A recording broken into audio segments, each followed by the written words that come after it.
हरियाणा का यमुनानगर प्लाईवुड में कभी बुलंदियां छूता था, लेकिन आज ये मंदी की मार झेलने को मजबूर है। 2016-17 में यमुनानगर जिले में 350 के करीब प्लाईवुड की फैक्ट्रियां थी, जो आज घटकर 100 के करीब रह गई है। क्या कुछ इसके पीछे का कारण है, देखिए इस खास रिपोर्ट में। यमुनानगर को प्लाईवुड का हब कहा जाता है, क्योंकि इस इलाके में पॉपुलर और सफेदे की पैदावार हरियाणा के बाकी जिलों के मुकाबले बहुत ज्यादा है।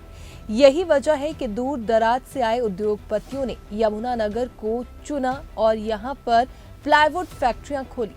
लेकिन समय के साथ साथ यमुनानगर से प्लाईवुड फैक्ट्रियों का पलायन शुरू हो चुका है। साल 2016-17 में यमुनानगर में 350 से ज्यादा प्लाईवुड फैक्ट्रियां थी, जो आज घटकर 100 रह गई है। हरियाणा प्लाईवुड मैन्युफैक्चरिंग एसोसिएशन के प्रेसिडेंट जुगल किशोर बियानी ने बताया कि यमुनानगर जिले में प्लाईवुड इंडस्ट्री का पतन शुरू हो चुका है, क्योंकि फैक्ट्री मालिक को जिस कीमत पर लकड़ी मिलनी चाहिए वो नहीं मिल रही, जिसकी वजह से हमें नेपाल और वियतनाम से लकड़ी खरीदनी पड़ रही है। लकड़ी की खरीद और पलाई तैयार करने में अब ज्यादा मुनाफा नहीं हो रहा।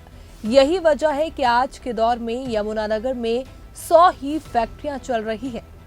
यमुनानगर में पॉपुलर और सफेदे की लकड़ी काफी होती है। हालांकि सरकार की तरफ से किसानों को अच्छे दाम भी दिए जा रहे हैं, लेकिन उनका मुनाफा धीरे धीरे कम हो रहा है, जिससे आज प्राइवेट इंडस्ट्री बंद होने के कगार पर पहुंच गई है।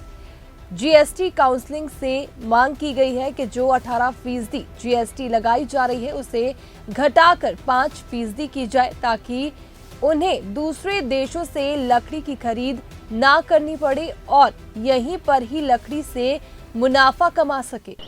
प्लाईवुड इंडस्ट्री इस वक्त बड़ी मंदी में चल रही है और बहुत सी फैक्ट्रियां बंद हो गई आर्थिक कारणों से, क्योंकि माल बना के और बाज़ार भाव में बेचने से पड़ता नहीं आ रहा, नुकसान हो रहा है।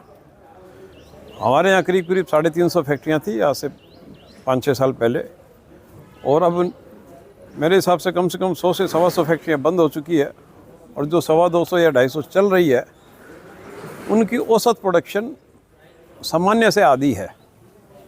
सबसे बड़ी वजह है कि लकड़ी की अराइवल भी कम है और इस वजह से प्राइस उसके काफ़ी ऊंचे हैं। कॉस्ट और सेल प्राइस का तालमेल नहीं बैठ रहा है, और साथ साथ में वियतनाम से, नेपाल से बहुत माल आ रहा है।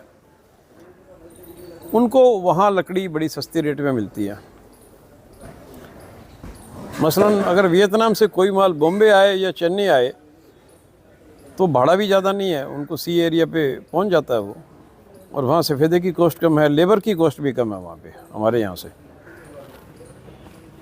ऐसा पलायन शब्द मैं नहीं कह सकता। वो अगर इंडिया की इंडस्ट्री है, मान लो कोई यहाँ से खोल के दूसरी जगह तो ले गया, वैसा मुझे तो नहीं लग रहा। लेकिन मशीनें गई हैं यहाँ से खुल के, काफ़ी मशीनें नेपाल गई है, काफ़ी मशीनें कुछ केरला गई है, जहाँ लकड़ी थोड़ी सहूलियत पोजीशन में है।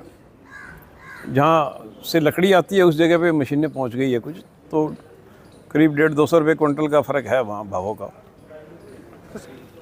तो सबसे ज़्यादा ज़रूरी है कि जो हम प्लाई बना रहे हैं वो फार्मर्स की वुड से बना रहे हैं, जो यानी कि फार्म खेतों में जो लकड़ी बनती है उसी से हम बना रहे हैं।